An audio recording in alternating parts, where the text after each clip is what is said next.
काली ननद से भरा ससुराल।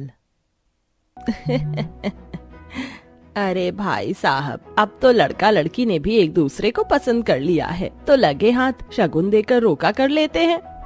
जी बिल्कुल कादम्बरी जी, मेरी बेटी भी है, यही मौजूद है, मौका भी है और दस्तूर भी। मगर आपका लड़का कहाँ चला गया? तभी अनुज अपनी 10 काली बहनों को लेकर बाहर आता है। काजल, मेघा, किरण, चलो ना, रुक क्यों गई हो? आओ। 10 काली बहनों को देखकर रिश्ते वाले उठ खड़े होते हैं। कादम्बरी बहन, आपने तो कहा था आपका इकलौता लड़का है, माफ करना, मगर 10-10 काली नंद वाले घर से मुझको मेरी बेटी का रिश्ता नहीं करना। अच्छा हुआ डैडी जो इनका काला चिट्ठा खुल गया, वरना मेरी तो जिंदगी नरक हो जाती इन काली ननद से भरे ससुराल में। Let's Go Daddy. अरे भाई साहब ठहरिए, तो बैठकर बात करते हैं, रुकिए सुनिए तो। लड़के वाले रिश्ता तोड़कर चले जाते हैं, जिससे कादम्बरी न आओ देखती है न ताओ और 10 काली बेटियों को ताने सुनाती है। पड़ गई तुम काली कलूटनियों के कलेजे में ठंडक, अपने भाई का रिश्ता तोड़वाकर। मेरे तो करम फूटे थे जो तुम जैसी 10 कलंकिनी मेरी कोख में पैदा हो गई। मेरे मना करने के बावजूद तुम सब क्यों आई? माँ प्लीज, और कितना दिल दुखाओगी आप मेरी बहनों का? नहीं अनुज, माँ ठीक ही तो बोल रही हैं, हम काली कलूटी मनहूस ही हैं। बंद करो ये नाटक, हर बार तुम सब अनुज के रिश्ते में अड़चन बन जाती हो, भला कहीं की। वैसे तो कादम्बरी 10 की सगी माँ थी, मगर उनके काले रंग रूप के चलते कादम्बरी का रवैया खटास भरा था। माँ के ताने 10 के दिल में सुई चुभोते थे। थोड़े दिन में कादम्बरी विशाखा नाम की गोरी चिट्टी घमंडी मिजाज वाली लड़की चुनकर बहू बनाकर ले आती है। तू चांद का टुकड़ा है मेरी इकलौती बहू, देखो कितना नूरानी चेहरा और तीखे नए नक्श दिए भगवान ने। विशाखा बहू, कलश गिराकर गृह प्रवेश करो। रुको विशाखा, माँ मेरी 10 बहनें दिखाई नहीं दे रही, वो कहाँ हैं? कहीं आपने उनकी शादी में शरीक होने से उन्हें मना तो नहीं कर दिया? अनुज 10 का नाम पुकारता है। जैसे ही 10 काली ननद सामने आती हैं तो विशाखा दंग रह जाती है। ओह गॉड, मेरा ससुराल तो काली नंदों से भरा हुआ है। ऐसा लग रहा है 10 कोयले में डुबकी लगा कर आई हैं।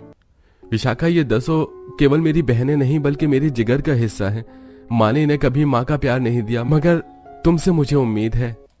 अनुज, भाभी तो होती है माँ समान, और रंग रूप देना तो भगवान के हाथ में है। विशाखा की इस बात पर सबसे काली ननद पिंकी ने आंसू भरी आंखों से पूछा, भाभी तो क्या आपको हमारे काले रंग से कोई आपत्ति नहीं है? बिल्कुल भी नहीं मेरी प्यारी ननद, नंदों से ही तो ससुराल की रौनक होती है। ये सुनकर 10 काली ननद भराई आंखों से विशाखा के गले लग गई। भाभी आप बहुत अच्छी हैं। ओह गॉड, ये 10 की 10 काली कलूटन तो खटमल की तरह चिपक गई। रगड़ रगड़ के नहाना पड़ेगा। अरे अरे, अब क्या सारी रात अपनी भाभी को दरवाजे पर रोक कर रखने का इरादा है क्या? अपनी भाभी को जाओ जाकर अपनी भाभी का कमरा सजा दो। जी माँ, हम जाती हैं, चलो सब। विशाखा बहू, अपनी काली नंद से दूर रहना, ये मनहूस है मनहूस। सासू माँ, मेरी मीठी बातों पर मत जाइए। लगता है आपने वो कहावत नहीं सुनी, जब दूध से मुंह जल जाए तो छाछ भी फूंक कर पीना चाहिए। मैंने केवल अनुज को भरोसा दिलाने के लिए इनसे प्यार से बर्ताव किया था। आगे आगे देखिए होता है क्या। अगली सुबह अनुज तड़के सुबह दफ्तर चला जाता है। उसके पीठ पीछे विशाखा अपना असली रंग दिखाना चालू करती है। देखो काजल, किरण, शीतल, पिंकी, मेघा, भारती, संजना भाभी आ गई। भाभी, आज आप खाने में क्या बना रही हो? आज तो हम सब बहुत खुश हैं, आपके हाथों का स्वादिष्ट खाना खाने को मिलेगा। क्या कहा? मैं और खाना बनाऊंगी? तुम दिन दहाड़े खुली आंखों से ख्वाब तो नहीं देख रही हो? तुम 10-10 नौकरानियों के रहते मेरी गोरी सुंदर बहू रसोई पकाएगी। चलो उठो और काम में जुट जाओ। सारी काली ननद निराश होकर एक दूसरे को देखने लगती है। तभी घमंडी विशाखा काली पिंकी का बाल नोचते हुए बोली, कानों में धूल जमी है क्या? सुनाई नहीं दिया? उठो सब, अब मुफ्त की रोटियां तोड़ने को नहीं मिलेंगी। मेघा दीदी बचाओ मुझे, भाभी मेरे बाल छोड़ दो। भाभी पिंकी को छोड़ दो, आप जो भी कहोगी हम करेंगे। शाबाश, ये हुई ना अकलमंदों वाली बात। मेघा, किरण, जाओ मेरे लिए पनीर चीज वाला पिज्जा बना कर लाओ। छाया, पिंकी तुम मेरे पैर दबाओ। संजना, भारती तुम सफाई करो। डरी सहमी नंदे कामों में लग गई। वहीं सास बहू शान से सोफे पर बैठी थी। क्या बात है विशाखा बहू, तुमने तो इन 10 को एक ही दिन में इनकी जगह दिखा दी। माँ जी, अब मेरे ससुराल में काली नंदों के भरे होने का फायदा तो होना चाहिए। अरे ओ पिंकी, छाया, हाथ में जान नहीं है क्या? अच्छे से पैर दबाओ। काफी देर तक पैर दबाते हुए दोनों के हाथ थक जाते हैं। विशाखा गुस्से में लाल पीली होकर छाया को जोर से लात मारती है। काली कलूटी, काम की ना काज की, दुश्मन अनाज की, भागो यहाँ से। उठ छाया, चलो यहाँ से। थोड़ी देर में काजल किरण पिज्जा बनाकर ले आती हैं। भाभी, ये रहा आपका पनीर पिज्जा। विशाखा जरा सा पिज्जा जले होने के कारण आग बबूला हो जाती है। नास पीटी, काली कलूटी, मेरा पिज्जा जलाया, अब सजा भुगत। तुम सबकी हेकड़ी तो मैं निकालूंगी।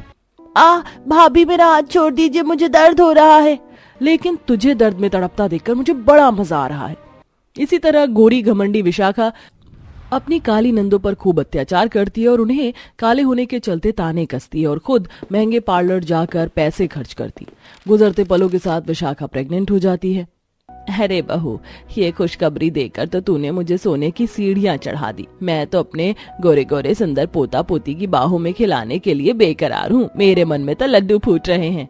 बहुत बहुत बधाई हो विशाखा भाभी। अरे ओ मेरी काली नंदो, तुम सब किस खुशफहमी में मत रहना कि मैं अपना बच्चा तुम्हें छूने दूंगी। सासू माँ, मैंने सुना है कि प्रेग्नेंट लेडी पर जिसका परछावा पड़ता है बच्चा बिल्कुल वैसे ही होता है, तो इन्हें कह दो आज से पर्दा करके रहेंगी। विशाखा की शर्त सभी काली नंदे खुशी खुशी स्वीकार कर लेती हैं। इसी तरह दिन ढलता है। जब से मैं प्रेग्नेंट हुई हूँ मेरा चेहरा कितना डल हो गया है, आज फेशियल करवा लेती हूँ।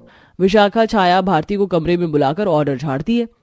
आओ आओ मेरी काली नंदो, मेरा फेशियल और मैनिक्योर पेडिक्योर कर दो। भाभी, हमने आज से पहले ये फेशियल नहीं किया है। वैसे भाभी, ये फेशियल किट कितने का आता है? हम भी इसे लगाएंगे तो हमारे चेहरे पर भी निखार आ जाएगा ना। भारती की बात सुनकर विशाखा उसकी खिल्ली उड़ाती है। अरे ओ मेरी काली कलूटी ननद, तुम सब चाहे जो भी लगा लो, अंधेरी रात ही लगोगी।